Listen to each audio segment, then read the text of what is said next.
Don't tell me যে এটা তোমরা ট্রাই করোনি এখনো। হ্যালো এভরিওয়ান, আবার একটা নতুন ব্লগে সবাইকে ওয়েলকাম। হঠাৎ করে রাত্রিবেলা ইচ্ছা হলো ডিনারে ম্যাগি খাবো। তবে 2 মিনিটওয়ালা ম্যাগি নয়, মিনিটওয়ালা তোমরাই ডিসাইড করো। প্রথমে সয়াবিনটাকে সিদ্ধ করে নিতে হবে, গোলমরিচের গুঁড়ো নিয়ে নিতে হবে, এইদিকে সেজওয়ান সস, পরিমাণ মতো নুন, কর্নফ্লোর আর আদা রসুন কাঁচা লঙ্কা আর শুকনো লঙ্কার পেস্টটাকে দিয়ে ম্যারিনেট করে নেবো। আর জানো তো, ম্যাগি আর চাউমিন হলে এই জিনিসটা আমার চাই। কোনটা বলো তো? এই যে ডিমের পোচের কথা বলছি, সেটাই আগে ভেজে নিলাম। এরপরে কড়াইতে সামান্য একটু অয়েল দিয়ে সয়াবিনগুলোকে খুব ভালো করে ভেজে নেবো, ঠিক এইভাবে লাল লাল করে। আবার একটু কড়াইতে সামান্য অয়েল দেবো, চাইলে তোমাদের অ্যাকর্ডিং তোমরা অয়েল দিতেই পারো, আমি এখানে বেশি অয়েল ইউজ করিনি। রসুন কুচি, পেঁয়াজ কুচি, ক্যাপসিকাম কুচি, কাঁচা লঙ্কা কুচি সবকে ঠিক এইভাবে একটু নাড়াচাড়া করে নেব। এরপরে পরিমাণ মতো নুন, ম্যাগি মশলা আর তোমার সেজওয়ান সস দিয়ে ভালো করে মিক্সিং করে নেব।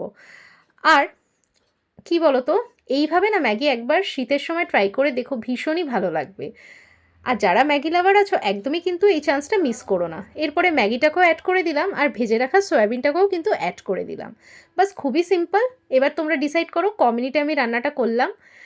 আর খেতে জাস্ট ফাটাফাটি হয়েছিল। তবে একটা তোমাদেরকে টিপস দিই, এই সয়াবিনটাকে একটু বেশি করে সিদ্ধ করবে, মানে বেশি পরিমাণে নেওয়ার কথা বলছি, মানে যেরকম ঠিক চিলি চিকেনের পিস হাফিস হয়, মানে পকোড়া ভাজার সময়, এগুলোও কিন্তু সেম হবে। ভীষণই টেস্টি খেতে। স্টার্টার আইটেমও কিন্তু খেতে পারো এই শীতকালে চায়ের সাথে টা হিসাবে। যাই হোক, আমার ম্যাগিটা কিন্তু অসাধারণ হয়েছিল। আর আমি জানো তো, লাইফে কখনো 2 মিনিটওয়ালা ম্যাগি তো, মানে যবে থেকে আর কি রান্না পারি, 2 মিনিটওয়ালা ম্যাগি তো কখনোই আমি ট্রাই করিনি। সবসময় মানে ডিফারেন্ট স্টাইলে ট্রাই করি, মানে এক্সপেরিমেন্ট করতে অ্যাকচুয়ালি আমি ভালোবাসি রান্নাটাকে। ম্যাগিটা জাস্ট ফাটাফাটি, ডিনারটা দারুণ এনজয় করলাম। ভিডিও ভালো লাগলে লাইক শেয়ার সাবস্ক্রাইব করে পাশে থেকো।